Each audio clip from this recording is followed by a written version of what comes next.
Bismillahirrahmanirrahim. Assalamualaikum warahmatullahi wabarakatuh.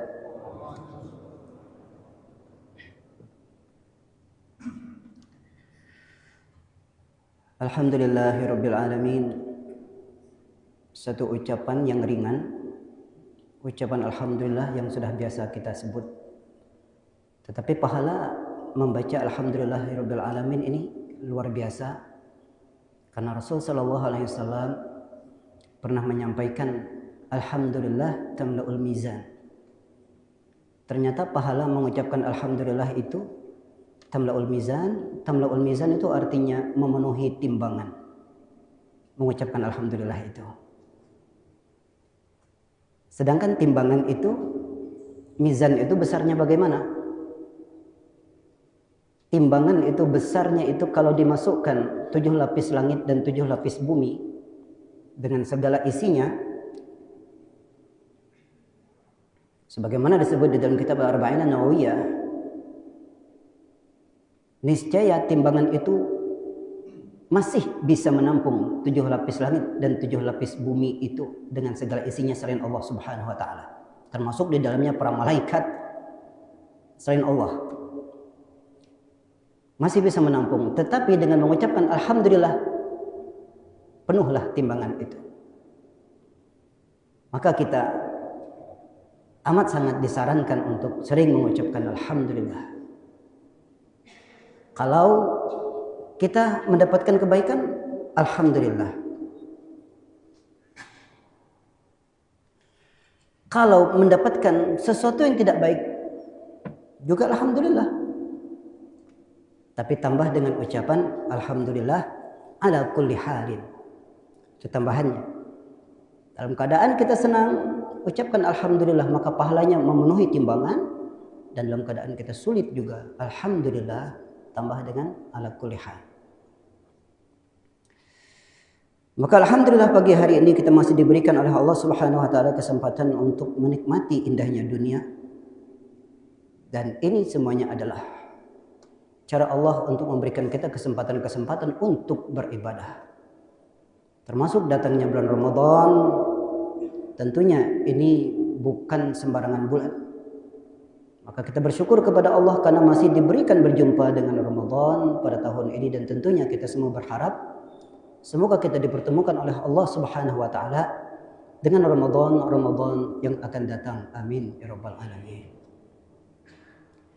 Salawat serta salam tidak lupa kita sampaikan kepada junjungan kita Nabi besar Muhammad sallallahu alaihi wasallam. Melalui bagindalah kita semua beragama Islam, dan inilah agama yang paling benar di sisi Allah Subhanahu wa taala. Innad dina 'indallahi al-Islam. Agama yang benar menurut Allah itu adalah Islam. Kemudian Allah firmankan wala tamutunna illa wa antum muslimun, dan jangan engkau mati melainkan engkau dalam keadaan beragama Islam. Semoga kita sampai anak cucu kita, cicit kita, sampai akhir keturunan kita, semoga semuanya ada dalam agama Islam sampai hari kiamat kelak. Amin ya rabbal alamin. Alhamdulillah, saya mengucapkan banyak terima kasih kepada pengurus Masjid Agung Quba Timah yang telah mengundang saya pada pagi hari ini, dan saya betul-betul terkejut dari telepon tadi malam. Ya, semoga pertemuan kita ini menjadi berkah. Alhamdulillah. Dan Bapak Gunadi ini wali santri beliau. Ya, anaknya pintar bahasa Inggris itu. Alhamdulillah. Hafalannya sudah 10 juz. Semoga jadi anak yang mampu membawa cahaya Al-Quran, menyinari Pulau Bangka khususnya dan Indonesia.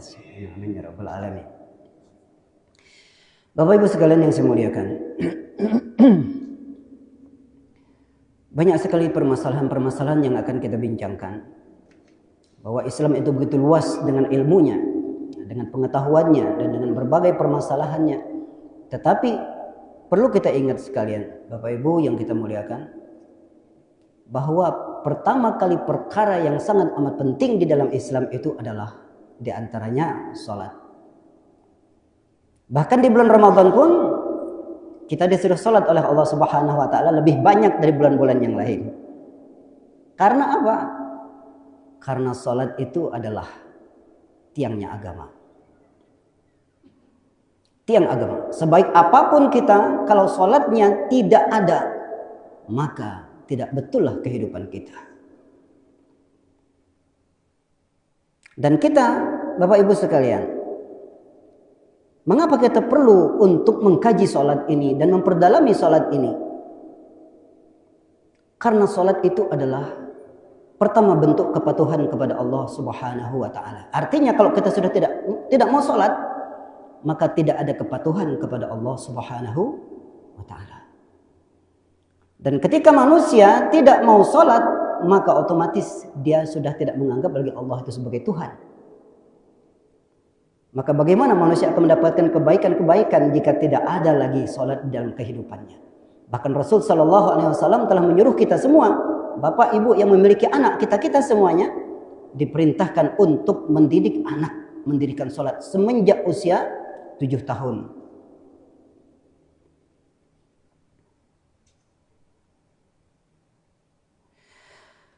Dan sholat ini adalah merupakan bentuk peribadahan kita dan ketaatan kita, dan padanya setiap orang mendirikan sholat kalau betul sholatnya diampunkan dosa-dosanya.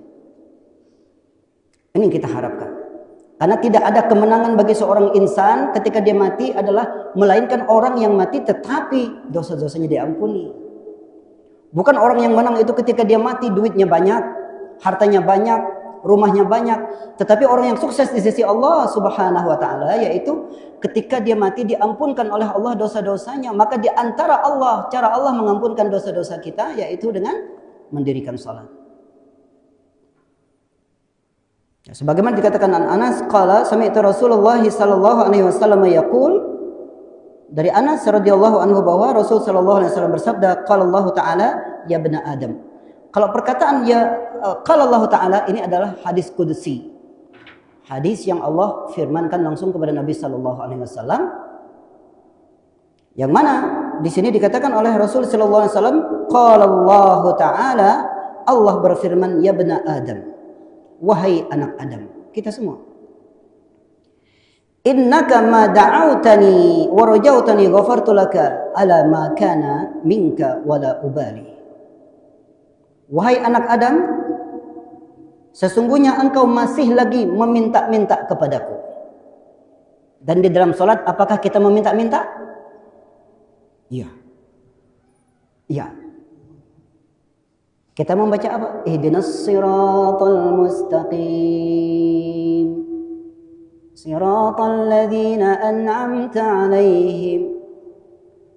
Jadi kita minta kepada Allah di dalam salat itu. Da'autani wa rajautani, masih lagi engkau meminta kepadaku dan mengharapkan kepadaku.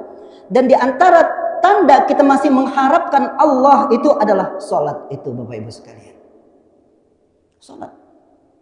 Artinya kalau kita sudah tidak mendirikan salat itu udah, kita nggak perlu Allah lagi. Kalau kita sudah tidak memerlukan Allah, bagaimana Allah memberikan pertolongan-pertolongan kepada kita dan bantuan-bantuannya. Dan ini merupakan masalah besar masyarakat kita.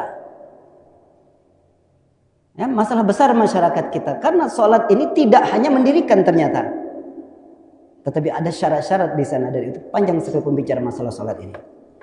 Tapi di sini, Rasul SAW menekankan dalam hadis qudsi ini, innaka ma da'autani wa rajautani, engkau masih meminta-minta kepadaku, Rabbighfirli warhamni wajburni warfa'ni warzuqni wahdini wa'afini wa'fu anni. Masih minta-minta kepada Allah. Allah katakan apa? Ghafartu laka, telah ku ampunkan dosa-dosamu, ala ma kana minka, bagaimanapun bentuk dosa itu, wala ubali, aku enggak peduli. Kenapa Allah enggak peduli? Karena Allah Maha Pemaaf. Tapi itu tadi syaratnya, salatnya harus apa? Khusyuk. Khusyuk. Maka salat yang khusyuk itu adalah salat yang mendapatkan kebaikan-kebaikan kepada pemiliknya dan pelakunya. Maka Allah firmankan di dalam surah Al-Mu'minun ayat pertama dan yang kedua. Apa Allah firmankan? Qad aflahal mu'minun. Orang-orang beriman itu adalah mereka orang-orang yang sukses.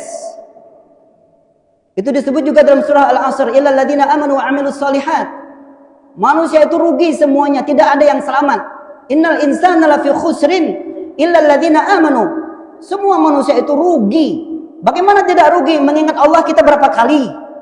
5 kali aja. Terkadang 5 kali itu pun tidak khusyuk. Mungkin sekarang kita lebih banyak mengingat apa yang bisa menyelamatkan aku dari kemiskinan, apa yang bisa menyelamatkan aku dari kelaparan, apa yang bisa menyelamatkan aku dari hal-hal yang bersifat duniawi. Tapi mengingat pertolongan-pertolongan Allah, menyebut nama Allah, mungkin zaman ini sudah jarang. Di dalam perbincangan keseharian kita, mungkin kita membicarakan masalah sawit, membicarakan masalah usaha kita, itu, ini, dan sebagainya. Tetapi Allah mengatakan, bagi kita beragama Islam, sukses itu mudah. Karena bagi Allah, sukses itu bukan harta. Tapi Allah kalau sudah menginginkan kita, mencintai kita, yarzuqhu min haitsu la yahtasib, diberikan rezeki dari tempat yang tidak pernah kita pikirkan. Dan Allah tidak ada kaitannya dengan krisis ekonomi dan sebagainya. Huwar Razzaq, dia maha pemberi rezeki. Huwal Ghani, dia maha kaya. Huwal Matin, dia betul-betul kuat. Bagaimana orang-orang beriman yang sukses itu? Alladzina hum fi salatihim khashi'un. Orang-orang yang salatnya khusyuk. Salat khusyuk itu bagaimana? Di sini disebutkan oleh Ibnu Abbas. Orang-orang yang salatnya khusyuk itu yaitu orang-orang al-musaddiqun, orang-orang yang meyakini bahwa salat ini penting. Bagaimana akan khusyuk kalau salat enggak penting? Ya, bagaimana akan khusyuk kalau salat enggak penting? Sudah azan masih ngerumpi. Sudah azan masih nonton sinetron.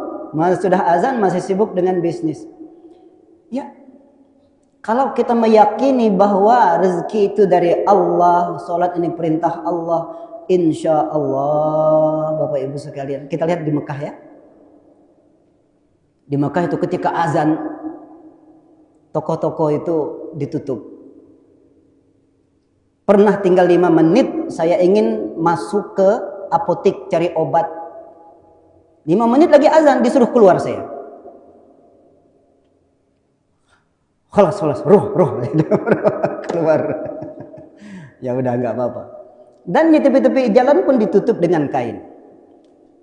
Saking mereka itu mencintai Allah dengan cara salat itu. Dan Allah juga jaga dagangan mereka. Kalau di Bangka, di Indonesia, toko-toko ditutup dengan kain mungkin habis ya. Masya Allah. Nah ini kita perlu memperbaiki bagaimana. Dan kita perbaiki sikap kita dari salat dulu.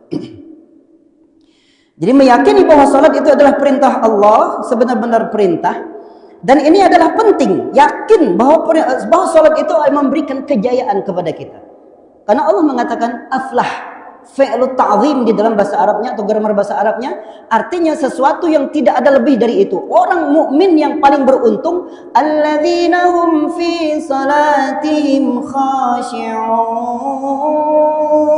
Orang-orang yang khusyuk di dalam salat. Disebut juga bagaimana yang khusyuk di dalam salat, ya, disebut dalam Al-Baqarah ayat 46. Sampai itu. Bagaimana bunyinya?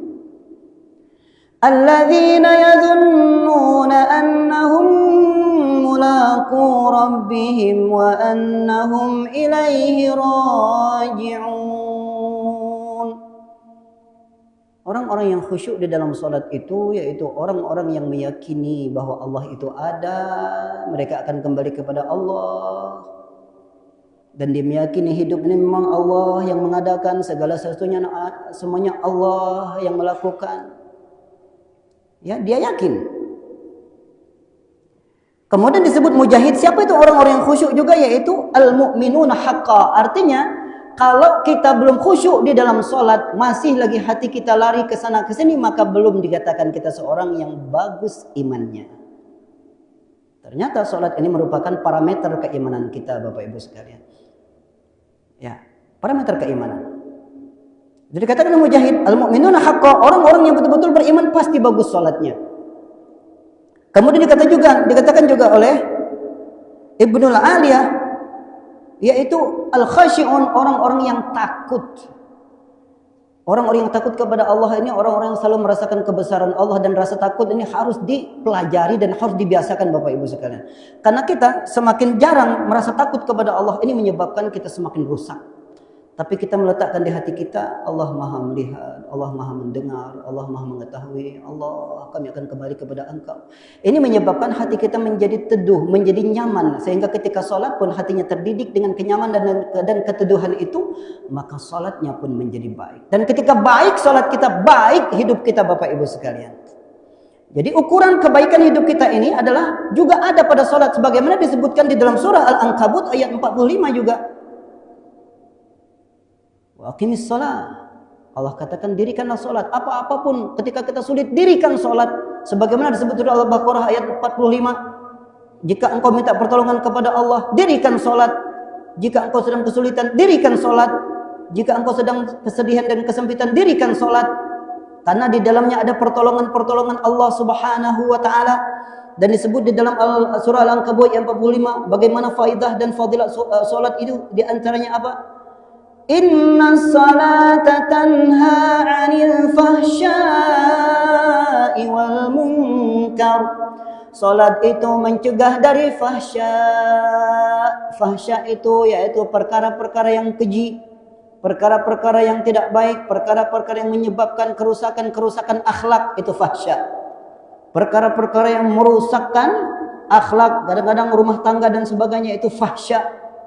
Wal munkar, dan mencegah dari kemungkaran-kemungkaran, kebusukan-kebusukan hati, keburukan-keburukan hidup, korupsi dan sebagainya. Sungguh obat dari segala permasalahan umat ini ada pada salat. Oleh karena itu di bulan Ramadan pun Allah Subhanahu wa taala menyuruh kita memperbanyak salat berbanding di bulan-bulan yang lain dengan salat tarawih.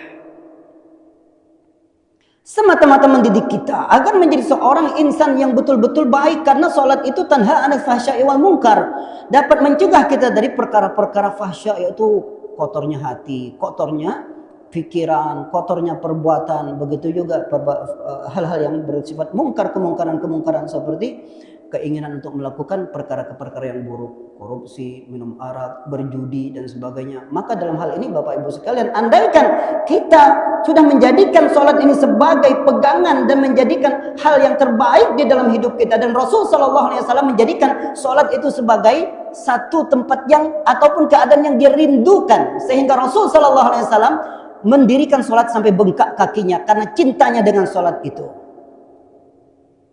Kalau kita, wallahu alam, maaf ya, kalau kita sholat tarawih ini terkadang yang 23 rakaat pun harus cepat-cepat. Kalau enggak cepat-cepat habis jemaahnya.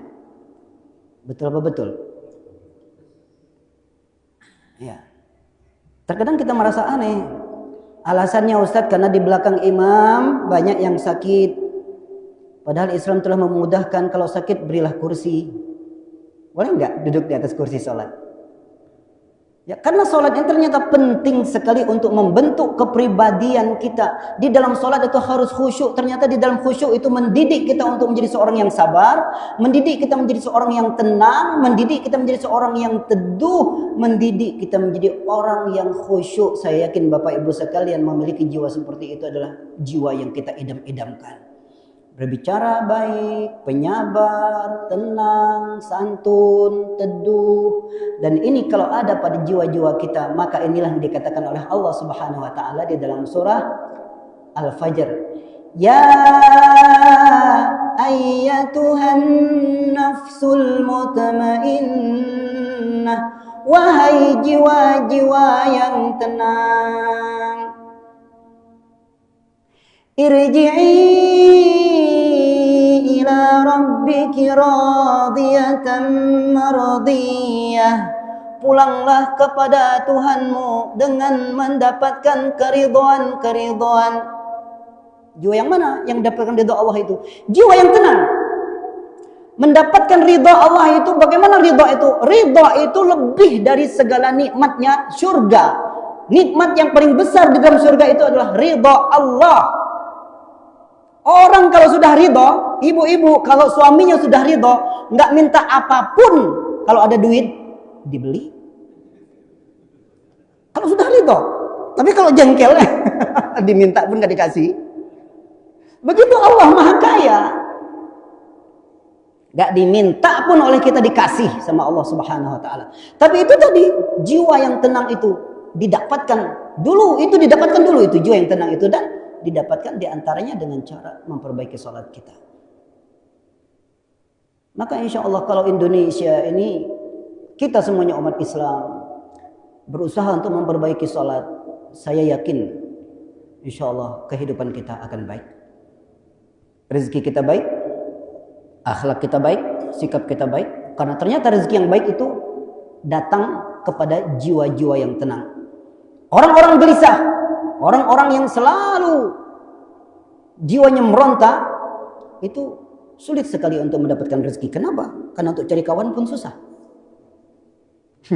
Dikit-dikit marah. Dikit-dikit marah. Cari kawan aja susah, bagaimana mendapatkan rezeki yang baik dan banyak. Ya.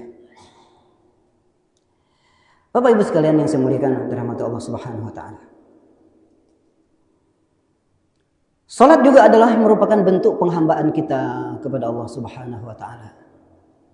Maka ketika kita sibuk, pagi-pagi juga ketika bangun tidur, yang dilakukan pertama kali adalah salat. Tunjukkan, ya Allah, aku hamba-Mu. Aku masih mengakui Engkau Tuhanku, ya Allah. Aku masih mengakui, ya Allah, aku seorang hamba. Diriku, masa depanku, ya Allah, ada di dalam genggaman-Mu. Maka kembali kepada hadis Anas yang di atas tadi. Kalau kita masih da'autani wa rajautani, masih lagi engkau mengharapkan kepadaku dan engkau meminta-minta kepadaku, di dalam salat itu adalah doa. Sebab salat juga adalah doa artinya. Salat itu doa artinya. Di dalamnya kita minta-minta, ihdinas siratal mustaqim rabbighfirli, bahkan tadi dalam salat subuh tadi kita minta dengan doa kunut. Allahumma hdini fiman hadait. Karena kita memang memerlukan pertolongan Allah. Hidup ini kalau tanpa pertolongan Allah itu membuat kita sumpek, galau dan kacau. Tapi kalau kita selalu mengingat Allah, Masya Allah. Dan saya pun merasakan sendiri itu. Jika semakin sering kita mengingat Allah, maka semakin baik kehidupan itu dan tenanglah jiwa kita. Sebagaimana disebut dalam surah Ar-Ra'd, Allah berfirman, alladzina amanu wa tatma'innu qulubuhum bi dzikrillah. Orang-orang beriman itu obat hatinya zikir. Maka salat itu juga tujuannya itu untuk mengingat Allah. Dan siapa yang dekat dengan Allah, Allah tentramkan hatinya. Ini yang kita cari sebetulnya. Seberapapun kaya orang, kalau tidak ada ketentraman hatinya, bagaimana dia akan mendapatkan nikmatnya hidup? Tetapi orang-orang terkadang miskin di mata kita, tetapi tenang jiwanya, tentram hatinya, baik kehidupannya. Dan itu didapati dengan dekatnya kita kepada Allah Subhanahu wa taala. Maka itu disebutkan juga, kita hidup ini mesti harus mencari ridha Allah itu, atau talabu mardatillah, mengharapkan ridha Allah, disebut di dalam bacaan iftitah kita. Apa yang disebutkan di situ? Inna salati wa nusuki wa mahyaya wa mamati lillahi rabbil alamin. Sesungguhnya salatku, nusuki, ibadahku, mahyaya, hidupku, dan matiku, aku hanya mengharapkan Engkau. Ini sebetulnya ikrar kita, sebagaimana ikrar kita kepada orang untuk setia. Ikrar kita kepada Allah semestinya lebih dari itu, karena di sini sebetulnya bentuk wakaf kita kepada Allah Subhanahu wa taala. Ya Allah, aku mewakafkan hidup dan matiku untuk Engkau. Kita menjadi siapapun untuk Allah, menjadi peniaga untuk Allah, menjadi ustadz untuk Allah, menjadi imam masjid untuk Allah, menjadi pengacara untuk Allah, menjadi dosen untuk Allah, bahkan menjadi presiden pun pada dasarnya adalah untuk Engkau, ya Allah. Maka ini andaikan menjadi tujuan hidup kita, maka mardatillah itu kita dapatkan, ridho Allah itu kita dapatkan, dan ini akan menyebabkan insya Allah negara kita menjadi baldatun thayyibatun wa rabbun ghafur, negara yang makmur, negara yang indah, negara yang hijau royo-royo, kata orang Jawa seperti itu. Tapi kalau tidak ada ridho Allah, ya susah. Wah, tak sadar sudah tinggal 5 menit lagi ya. Masya Allah. Saya percepat. Nah, terakhir aja lah ya, ada beberapa poin sebetulnya. Jadi sholat itu juga, tadi kita bincang, yang pertama yaitu bentuk kepatuhan kepada Allah Subhanahu wa taala, dan yang kedua adalah penghambaan kita kepada Allah Subhanahu wa taala. Dan juga sholat itu adalah sarana berkeluh kesah.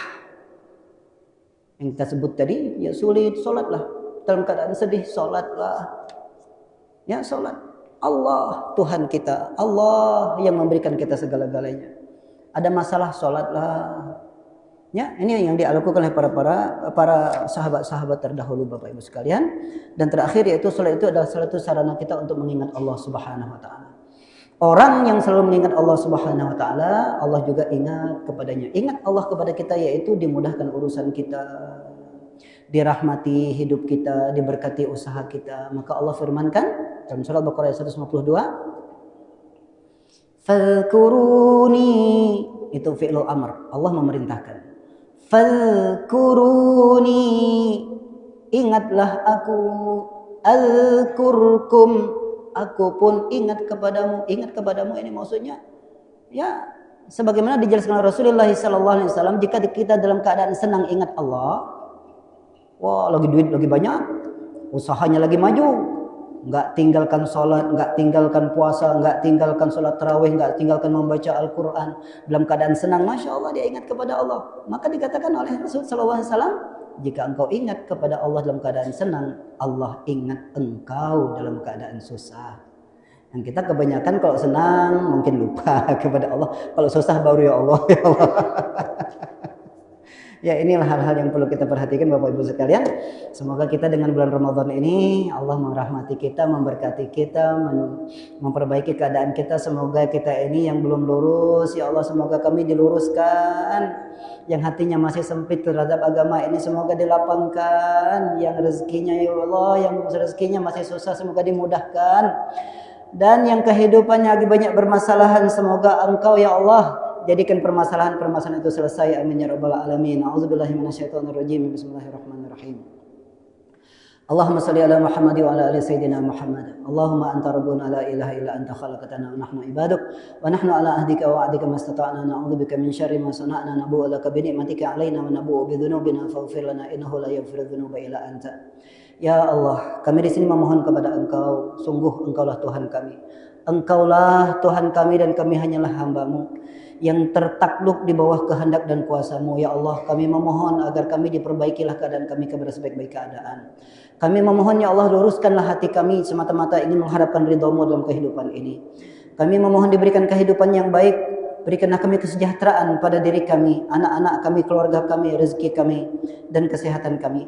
Kami memohon kepada Engkau, jadikanlah hidup dan mati kami, Allah, selalu untuk mendapatkan ridha-Mu dan bimbinglah kami, Allah, kepada kebenaran-kebenaran. Jadikanlah hati kami mencintai keimanan dan jadilah iman itu selalu indah di hati kami. Dan jadikanlah kami orang-orang yang membenci kepada maksiat-maksiat sehingga kami meninggalkannya. Ya Allah, kami memohon kepada Engkau di bulan yang suci dan penuh berkah ini, agar kami ya Allah, agar kami diampunkan dosa-dosa kami ya Allah, agar kami ya Allah dirahmati hidup kami ya Allah, agar kami semua diberkati segala usaha kami ya Allah. Kami memohon kepada Engkau wahai Tuhan kami, karena Engkaulah yang mampu melakukan segala-galanya. Jangan Engkau jadikan dunia sebagai tujuan hidup kami, karena kami sungguh mengerti hidup di atas muka bumi ini tidaklah lama. Apapun status kami di atas muka bumi ya Allah, tolong bantu kami, tolong kami ya Allah, agar selalu untuk mendekatkan diri kami kepada Engkau ya Allah. Karena kami tidak sanggup untuk menjawab pertanyaan-pertanyaan di akhirat dengan apa yang telah Engkau bebankan kepada kami. Sungguh kami ingin cepat di dalam hisab. Kami ingin cepat ya Allah selesai di dalam hisab sehingga kami masuk ke dalam surga-Mu yang penuh dengan kenikmatan. Dan jadikanlah kami orang-orang yang Engkau masukkan ke dalam surga bersama Nabi-Mu ya Rasul. Ya Allah, ya Allah, ya Allah, ya Arhamar Rahimin. Kami mohon kepada Engkau ya Allah, karena sesungguhnya Engkaulah yang memiliki segala-galanya. Engkau memiliki hati kami, kehidupan kami. Sungguh hati kami ini penuh goncangan-goncangan dan kegundahan-kegundahan. Maka ya Allah, berilah ketenangan padanya. Dan jadikanlah hati kami termasuk hati-hati yang diberikan kekhusyukan, ketenangan, keteduhan. Dan sinarilah hati kami ya Allah dengan cahaya-Mu ya Arhamar Rahimin. Dan jadikanlah kami orang-orang yang mencintai kebaikan-kebaikan. Dan berikanlah kami ya Allah kebaikan-kebaikan. Dan jadikanlah negeri ini negeri yang makmur. Berikanlah kepada kami pemimpin-pemimpin yang amanah, yang mencintai rakyat dan mencintai agama-Mu ya Dzal Jalali wal Ikram.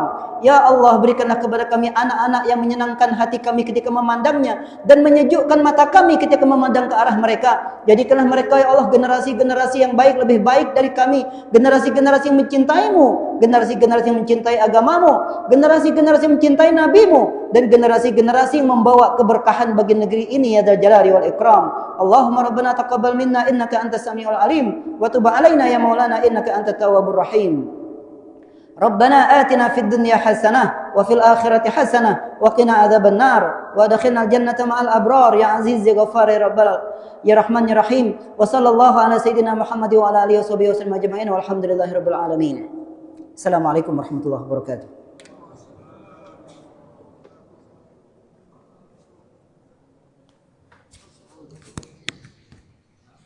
Terima kasih Pak Yai.